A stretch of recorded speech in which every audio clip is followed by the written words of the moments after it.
Hi there, this is my lot, and yeah, what I've got here is an absolutely gorgeous Walsall 2000. It's a 5 lever padlock, but it's not your average 5 lever padlock. Um, it's a little bit of a cut above. It has uh, anti-pick false gates. The actual bolt that slides across has got two teeth with a gate in between, and the levers um, either above or below, depending on the bitting, will have several cutouts that engage perfectly with the sort of cogged false gates on the bolt, so they mesh kind of like that,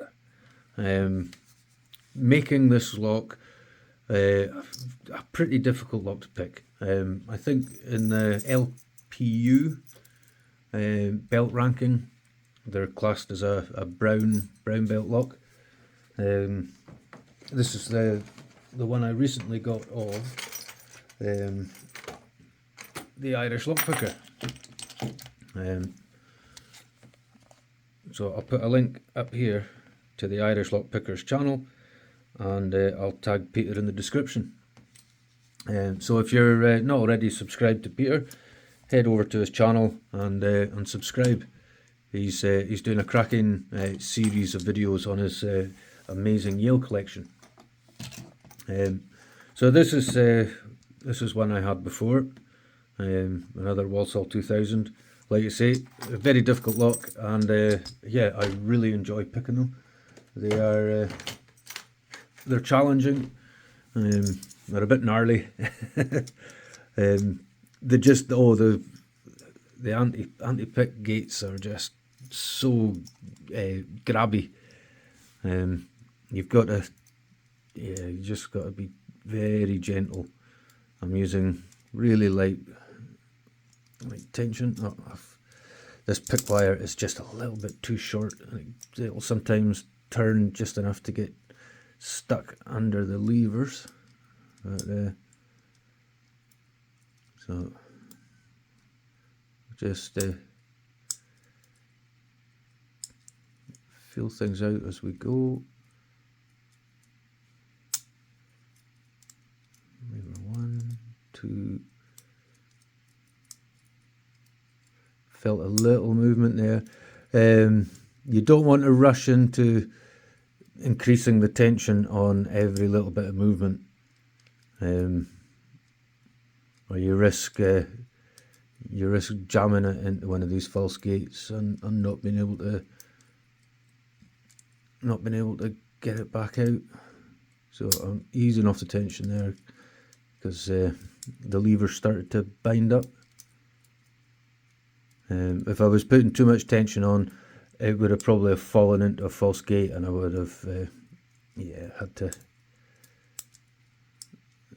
pretty much start again. So 4, 5, 4, 3, 1, 2's feeling a little solid.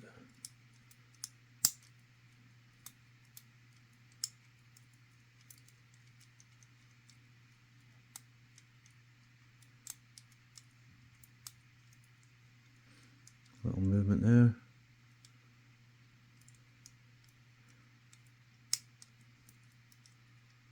I'm rocking it back and forth, just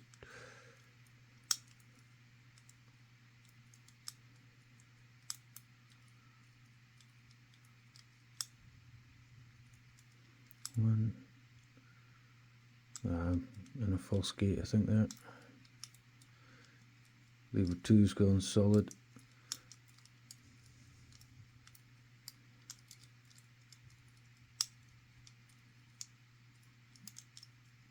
Yep, start again. There we go. So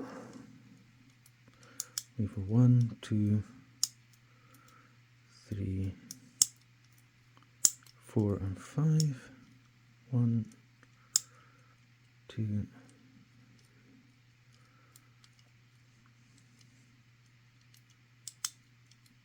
a little movement there when I've touched lever 2, little movement there again.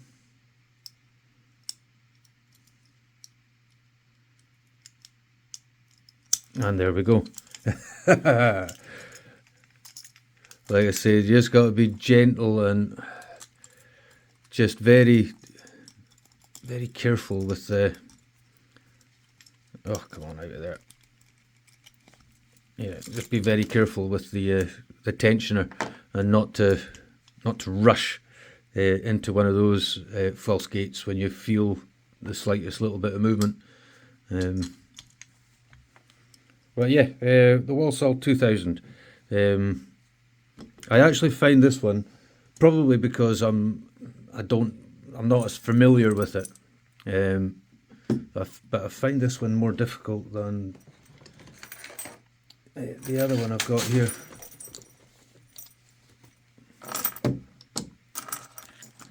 So you can see the difference in the bitting between the older one and the new one. But yeah, lovely lock. Absolutely love these things. I mean, I'm fond of my chubs, the cruisers, the battleships, and they can be tricky. But yeah, this thing is definitely a harder lock than either of those, without a doubt. And it's a behemoth. It's a chunky thing. It's all layers of hardened steel, big thick shackle. I'm pretty sure this front chromed and the rear chromed will be hardened steel as well. And yeah, just everything about this lock is just built for strength. I don't know if you can see down in there. The levers are just really well shielded. And the bolt is, you know, full width, big massive chunky bolt. And yeah, if you're into lever locks and you enjoy picking them, and you fancy a quality lock for your collection, it's a bit of a challenge to pick. You could do far worse than picking up one of these. Highly recommend them. So thanks again, Peter. Absolutely love this, mate. And having two to switch between will make sure that I'm not getting too familiar with one or the other, and yeah, hopefully improve my my high security lever lock picking. So thanks for watching, everybody. Have a good one. Cheers.